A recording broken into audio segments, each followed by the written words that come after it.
Meus queridos alunos da nossa escola bíblica Palavra Viva, nós estamos aqui para mais uma aula do nosso curso Panorama Bíblico, um curso que leva você a um entendimento amplo da Palavra de Deus.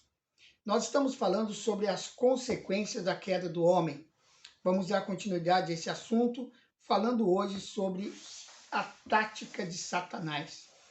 Qual é a tática de Satanás para atacar o homem que agora está caído em delitos e pecados pela desobediência de Adão? Satanás sempre ataca de fora para dentro, ou seja, usa o corpo para influenciar a alma e subjugar o espírito. Então ele vai agir de trás para frente, né? Na ordem inversa que Deus estabeleceu. Ele não começou falando assim: certamente não morrerás. Vocês se lembram? Quando ele abordou Eva lá no jardim, ele não veio de maneira objetiva, de maneira pontual. Certamente não morrerás, come. Não. Ele começou dizendo: olha para a árvore. Isso é um princípio da tentação, queridos. Primeiro nós temos que olhar para uma coisa e passar a desejá-la. Então ele chamou a atenção de fora para dentro. Ele usou o corpo. Em 1 João capítulo 2, do versículo 15 ao 16, a palavra de Deus diz: não ameis o mundo, nem o que há no mundo. Se alguém ama o mundo, o amor do Pai não está nele. Porque tudo que há no mundo, a concupiscência da carne, a concupiscência dos olhos e a soberba da vida, não vem do Pai, mas sim do mundo. Então, no versículo 15, nós observamos aqui que Deus está dizendo para não amarmos o mundo. E por que Deus está dizendo para não amarmos o mundo? Porque no momento da queda, Adão passou o mundo para Satanás. Como se ele tivesse arrendado a Satanás. Pois, na verdade, a terra é de Deus. E Deus havia dado a terra a Adão. Então, a usurpação nada mais é do que Adão passar para Satanás a posse de algo que não era dele, certo? Deus deu o mundo como uma concessão a Adão. E agora Adão pega e passa essa concessão para Satanás. Então, no verso 16, João diz: porque tudo que está no mundo, a concupiscência da carne, a concupiscência dos olhos, a soberba da vida, não vem do Pai, mas sim do mundo. Porque tudo que está no mundo não vem do Pai, mas sim do mundo. Concupiscência significa cobiça, uma cobiça muito forte.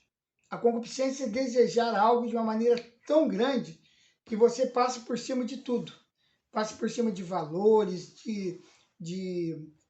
da sua própria moral, da ética, do respeito, para conseguir aquilo que se quer. A cobiça da carne. A carne quer, ela não passa sem aquilo. Ela deseja ardentemente ter aquilo que ela almeja. A cobiça da carne, a cobiça dos olhos e a soberba da vida, tudo está aqui. Foi nessas três áreas que compõem tudo que o mundo pode lançar para a nossa cobiça que Eva foi atacada. Então, se nós compararmos com Gênesis 3:6, nós vamos ver que é isso mesmo. A árvore é boa para se comer, a cobiça da carne. Ela era agradável aos olhos, a cobiça dos olhos, e era desejável para dar entendimento à soberba da vida. Então, entendimento. Eu vou ser igual a Deus, conhecedor do bem e do mal. O homem, na verdade a mulher Eva ali naquele momento, ela alimentou no coração dela, na sua alma, todos esses desejos que foram despertados pela visão do fruto da árvore da vida. Aliás, da árvore do conhecimento do bem e do mal, desculpe. Então, são as mesmas áreas. A mulher foi instigada na alma através do corpo, objetivando a morte no espírito.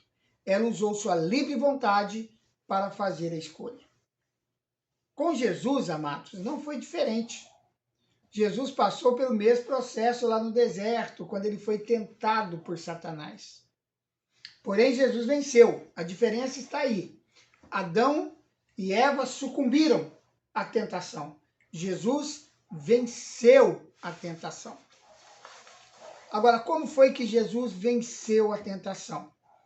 Jesus foi tentado para mostrar que Adão, que o homem, pode resistir. Jesus agiu na terra como homem, sem os atributos de Deus, porque ele é Deus, mas ele agiu sem os atributos de Deus. Filipenses 2,5 diz isso. Tende em vós o mesmo sentimento que houve em Cristo Jesus. Jesus teve que tipo de sentimento? Sentimento de se desprover completamente dos atributos, das capacidades sobrenaturais que ele tinha para passar por uma tentação exatamente como qualquer ser humano normal iria passar. Mas ele foi totalmente movido pelo Espírito Santo. Hoje nós temos plena condição de agir como Jesus, pois antes de ir para o céu, ele delegou autoridade para a igreja. Em Lucas capítulo 4, versículos de 1 a 13, nós vemos aqui a descrição, né, a narrativa da tentação de Jesus lá no deserto, de acordo com a abordagem de Lucas. Porque Mateus também faz uma descrição de como foi essa tentação. Agora, vamos fazer uma análise, né? Você pode ler depois do texto com calma, mas aqui agora vamos fazer uma análise de como Jesus se encontrava lá no deserto em relação a Adão lá no Jardim do Éden. Jesus estava numa condição muito pior que Adão e ele venceu o diabo. Olha que fato interessante. Adão estava no jardim. Jesus foi tentado no deserto. É diferente ou não é? São dois ambientes totalmente diferentes. Ali no jardim ele estava seguro, ali no jardim ele estava bem próximo de Deus. Jesus estava no deserto, no meio das feras, enfrentando o calor do dia, o frio da noite, um ambiente totalmente hostil. Adão tinha a companhia dos animais que não eram selvagens, que conviviam harmoniosamente com ele. Já em Marcos capítulo 1, versículo 13, diz que Jesus esteve no deserto e estava entre as feras. Adão não estava com fome, ele tinha ali todas as árvores do jardim e ele podia comer livremente. Jesus estava 40 dias sem comer. E Jesus venceu o diabo. Como que Jesus venceu o diabo? Usando a espada, com a única arma que nós podemos vencer o diabo. E Eva deveria ter usado a mesma espada sem nenhuma modificação. A espada do Espírito, que é a palavra de Deus. Essa foi a arma que Jesus usou para aniquilar a tentação de Satanás contra ele. Em Efésios capítulo 6, versículo 17, somos exortados pelo apóstolo Paulo: tomai também o capacete da salvação e a espada do Espírito, que é a palavra de Deus. É importante notar aqui como que Jesus usou a palavra de Deus. Está escrito. Ele usou a palavra para vencer o diabo. Está escrito. Ele não fez como Eva, que aumentou, diminuiu, modificou. Não. Ele disse, está escrito, e citou a palavra na sua íntegra, como está escrito realmente. É importante notar também aqui que o próprio Satanás fez uso da palavra de Deus, porém, ele não foi totalmente fiel no uso da palavra. Em 1 João capítulo 3, versículo 8, quem comete pecado é do diabo, porque o diabo peca desde o princípio. Para isto o Filho de Deus se manifestou para destruir as obras do diabo. Então, Satanás, ele vai nos atacar nas mesmas áreas. Jesus, em condição incomparavelmente pior do que Adão, mostrou ao homem que é possível resistir ao diabo. Ficou registrada a vitória, foi desfeita a obra. Ele venceu o diabo e a Bíblia diz que Jesus veio para isso, para destruir as obras do diabo. Amém? Nós vamos entrar na aula de número 16 agora e vamos falar um pouco sobre o julgamento do homem. Então agora nós já estamos passando por um novo momento. Entendemos como se deu a queda do homem, como que se deu o pecado e como é que Satanás continua usando as mesmas estratégias para tentar nos derrubar. Então nós vimos como consequências do pecado do homem: morrendo, morrerás; morrendo espiritualmente, morrerás fisicamente. Ou seja, com o pecado, o homem espiritualmente separou-se de Deus e a morte física entrou na raça humana. Nós somos servos de quem obedecemos, irmãos. O homem, ao pecar, tornou-se servo do pecado, servo de Satanás e, por conseguinte, perdeu a soberania na terra. Vimos que a terra passou para Satanás. Com a entrada do pecado, além da entrada da morte física, advieram as doenças, as maldições, as desavenças. E hoje nós vemos como que as consequências do pecado agem de uma maneira intensa na vida dos seres humanos. Vimos também como Jesus foi tentado da mesma forma, porém venceu usando a única arma vitoriosa contra Satanás, que é a palavra de Deus, literalmente. Hoje nós veremos o julgamento do homem e outras consequências que se seguiram. Eu quero começar falando sobre as folhas da figueira. Gênesis capítulo 3, versículo 7. Então foram abertos os olhos de ambos e conheceram que estavam nus, pelo que coseram folhas de figueira e fizeram para si aventais. O casal pecou, ok? Eles pecaram e imediatamente viram que estavam nus. Isso é um fato interessante como consequência imediata da queda. Eles fizeram aventais, cintas, para se cobrirem diante de Deus. Nós vimos anteriormente em Gênesis 2:25 que após a formação da mulher, ambos estavam nus e não se envergonhavam. Não é um fato interessante isso? Eles estavam nus o tempo todo, mas eles não tinham vergonha nem notavam. Mas quando o pecado entrou, eles imediatamente perceberam que estavam nus e tentaram providenciar uma vestimenta.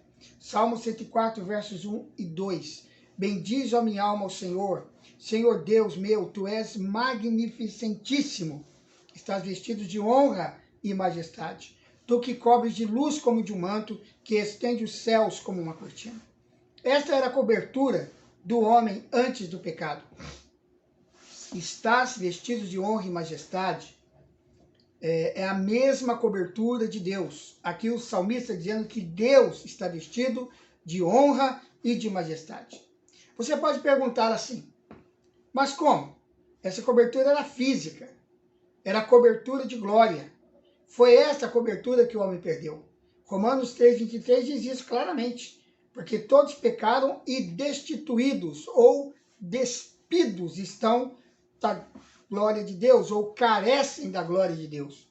Êxodo 34, de 29 a 35, diz: quando Moisés desceu do monte Sinai, trazendo na mão as 2 tábuas de testemunho, sim, quando desceu do monte, Moisés não sabia que a pele do seu rosto resplandecia, por haver Deus falado com ele.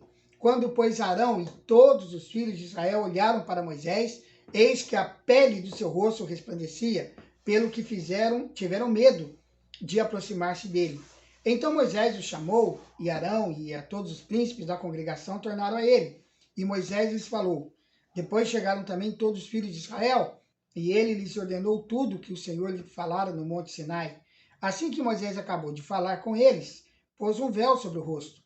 Mas, entrando Moisés perante o Senhor para falar com ele, tirava o véu, até sair. E saindo, dizia aos filhos de Israel o que lhe era ordenado. Assim, pois, viam os filhos de Israel o rosto de Moisés e que a pele do seu rosto resplandecia. E tornava Moisés a pôr o véu sobre o seu rosto até entrar para falar com Deus. O rosto de Moisés resplandecia após falar com Deus no Monte Sinai. A glória de Deus em Moisés era física, brilhava de tal maneira que o povo não conseguia olhar. Então, que coisa impressionante, né? Moisés desceu do monte, seu rosto brilhava de uma maneira extraordinária. Agora, vocês acham que Adão e Eva tinham problemas de visão? Eu acredito que não, eles tinham um corpo perfeito, não é assim? Se houve visão perfeita, foi naquele casal, pois quando estavam no Jardim do Éden, com certeza não possuíam problemas físicos. Eles estavam nus e não se envergonhavam. Quando viram que estavam nus, não foi por problema de visão, foi porque perderam a cobertura de Deus. Todos os animais foram criados por Deus com uma vestimenta própria. Você pode observar que as aves possuem penas, os animais terrestres possuem pelos, couro, os peixes possuem escamas. Só o homem foi deixado sem uma vestimenta natural. Isso não é interessante? E o homem é compelido naturalmente a fazer uma vestimenta artificial para si, até para se proteger das intempéries. E isso é tão natural no homem que assim que Adão e Eva viram que estavam nus, quiseram fazer uma vestimenta para se cobrirem. Mas ali havia algo muito mais profundo do que somente uma cobertura física. A Bíblia, logo no começo, fixa um símbolo para esconder a nudez do homem para com Deus. Folhas de figueira. Foi isso que eles fizeram. Eles queriam esconder a nudez de Deus com aventais, cintas feitas com folhas de figueira, obras feitas por eles com material natural. Folhas de figueira simbolizam uma cobertura feita pelo próprio homem para se esconder de Deus, para falar que está vestido diante de Deus e não está. Folhas de figueira simbolizam o esforço, as obras do homem para estar vestido diante de Deus. Sempre soubemos, através do mundo, que eram folhas de parreira, porque o mundo, influenciado por Satanás, trocou folhas de figueira por folhas de parreira. Por que ele fez isso? Israel foi citada por Jesus como figueira que não dá fruto, só folhas. Mas Jesus é a videira verdadeira, e todos que nele estão dão frutos. João capítulo 15, versículo 1 e 2. A videira também é chamada de parreira. Invertendo as folhas de figueira para a folha de parreira, o diabo quer descaracterizar a videira verdadeira, que dá frutos, que é Jesus, a única cobertura que pode nos vestir diante de Deus. Para estarmos vestidos diante de Deus, temos que ter vestiduras que Deus nos dá, como esse casal estava antes de serem submetidos ao teste. Se tivessem sido aprovados no teste e tivessem comido da árvore da vida, eles perpetuariam uma vestidura de linho fino, puro e resplandecente. Essa é a vestidura dos santos e a nossa vestidura que nos aguarda quando o nosso corpo for glorificado. É assim que Deus veste os seus. Apocalipse capítulo 19, versículos 11 a 14. E viu o céu aberto, e eis um cavalo branco, e o que estava montado nele chama-se Fiel e Verdadeiro, e julga e peleja com justiça. Os seus olhos eram como chamas de fogo, e sobre a sua cabeça havia muitos diademas. E tinha um nome escrito, que ninguém sabia senão ele mesmo. Estava vestido de um manto salpicado de sangue, e o nome pelo qual se chama é o Verbo de Deus. Seguiam-no os exércitos que estão no céu, em cavalos brancos e vestidos de linho fino, branco e puro. Vemos aqui uma descrição da volta de Jesus com os santos vestidos de linho fino, branco e puro. Mas aquele casal, infelizmente, decidiu escolher fazer a sua própria vestidura. Ok? Então, eles realizaram algo que ilustra muito bem a tentativa de se justificar diante de Deus fazendo as suas obras. Ok? Nós vamos no próximo estudo entrar em Gênesis capítulo 3, dos versículos 8 a 13, né? E vamos ver o que aconteceu quando o homem, então, faz a sua própria vestimenta. Qual vai ser a atitude de Deus com relação a isso? Como que Deus vai encarar essa atitude de Adão e Eva? Mas vamos ver isso no nosso próximo estudo. Eu vou ficando por aqui. Que Deus o abençoe ricamente, meu querido aluno, minha querida aluna. Eu quero, pelo poder e autoridade do nome de Jesus, declarar a bênção de Deus sobre a sua vida.